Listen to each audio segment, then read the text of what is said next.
বন্ধুরা, এই উপায়টি ব্যবহার করলে তোমাদের একটা দারুণ স্কিনে গ্লো আসবে, একটা উজ্জ্বল ভাব আসবে এবং বন্ধুরা হাত পায়ের রং হবে পরিষ্কার দুধের মতন।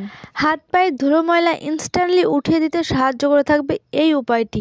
আর বন্ধুরা, মুখে আমাদের বলিরেখা আসতে দেবে না, ব্রণও আসবে না এবং মেচেদার দাগও আসবে না এবং বয়সের ছাপও আসতে দেবে না। তো বন্ধুরা, দেরি কিসের, চলো ভিডিওটা ঝটপট আমরা দেখে নিই। Hello friend, welcome back to my channel Pallavi short blog. বন্ধুরা, আবার একটা নতুন ভিডিও নিয়ে তোমাদের সবাইকে জানাই অনেক অনেক ভালোবাসা এবং অনেক অনেক শুভেচ্ছা।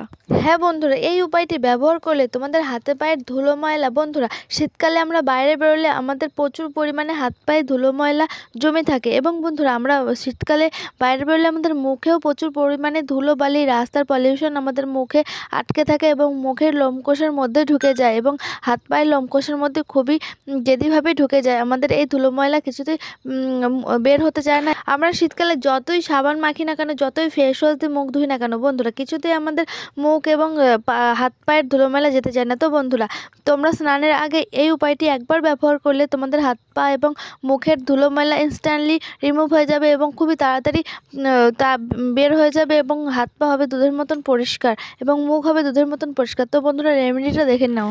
বন্ধুরা, এই রেমেডিটা তৈরি করতে লাগবে এখানে চালের গুঁড়ি। বন্ধুরা, এখানে যে সেদ্ধ চাল বা আতপ চালের গুঁড়ি নিলেও হবে। বন্ধুরা, যে কোনো একটা গুঁড়ি নিলেই হবে। আর তারপরে নিয়ে নিতে হবে এখানে কাস্তুরি হলুদ। বন্ধুরা, তোমাদের কাছে কাস্তুরি হলুদ না থাকলে তোমরা রান্নার হলুদটাই ব্যবহার করতে পারো। আর তারপরে নিয়ে নিতে হবে 4 ভাগের 1 ভাগ শ্যাম্পু, ডাভ শ্যাম্পু।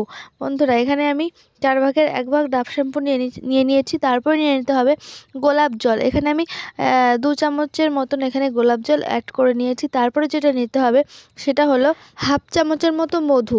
বন্ধুরা, মধু আমাদের স্কিনকে খুবই নরম রাখে, খুবই সফট রাখে এবং বন্ধুরা যেদিন কালো ময়লা দাগ তুলে দিতে খুবই সাহায্য করে থাকে। এই উপাদানগুলো দিয়ে ভালোভাবে এটাকে মিক্সড করে নিতে হবে। বন্ধুরা, একটা হালকা তরল জেলের মতন তৈরি হবে। তো বন্ধুরা, এটা হাত পায়ের বা পুরো বডির বা মুখের স্কার্ফ হিসাবে ব্যবহার করতে পারি। তো বন্ধুরা, রেমেডিটা রেডি হয়ে গেছে। এভাবেই বন্ধুরা তোমরা স্নানের আগে 3-4 মিনিট ভালো করে ম্যাসেজ করে তারপরে বন্ধুরা নর্মাল জল দিয়ে ধুয়ে নিতে পারো বা স্নান করে নিতে পারো। তো বন্ধুরা, এই ছিল আজকের ভিডিওটা ভালো লাগলে প্লিজ লাইক করো আর বন্ধুরা চ্যানেলটিতে নতুন হলে প্লিজ সাবস্ক্রাইব করো।